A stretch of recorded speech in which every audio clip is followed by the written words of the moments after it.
In this course, we will examine one of Grasshopper's most popular and powerful plugins, the Anemone plugin. Anemone allows us to loop data from our Grasshopper algorithms to create our own manual simulations. We can loop all kinds of data inside Grasshopper, making it an incredibly powerful tool. We will apply looping in Anemone to a technique called subdivision. Subdivision is the process of dividing a geometry iteratively into smaller sections and can lead to the creation of intricate and detailed geometrical outcomes.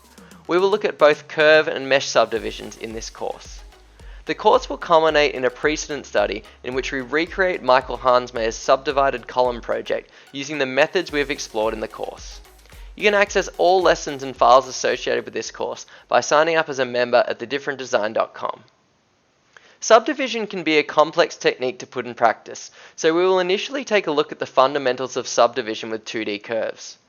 Beginning with a simple triangle, we will examine how we can manipulate a simple geometry to create 3 smaller triangles in Grasshopper, and then iteratively divide the smaller triangles into 3 to create complex 2D patterns in a loop.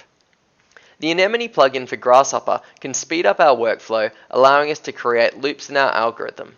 We can use the plugin and rebuild our subdividing 2D curves as an automated loop. Anemone will give us the power to quickly control the number of iterations in our subdivision, start and stop at any time, and control the patterns in our outcomes. Next, we'll look at Michael Hansmeyer's subdivided columns and how they use subdivision of mesh geometries to create intricate and detailed column geometries. The logic is quite similar to our 2D subdivision, but requires an extended understanding of mesh geometry types in Grasshopper. We will examine the rules required to subdivide mesh geometries to recreate the aesthetic of Hansmeyer's work. Once we've established the subdivision rules, we can once again automate our subdivided mesh approach using the looping tools available to us in the Anemone plugin for Grasshopper. This course is part of our Grasshopper course series on thedifferentdesign.com. You can access all lessons and files associated with this course by signing up as a member at thedifferentdesign.com today.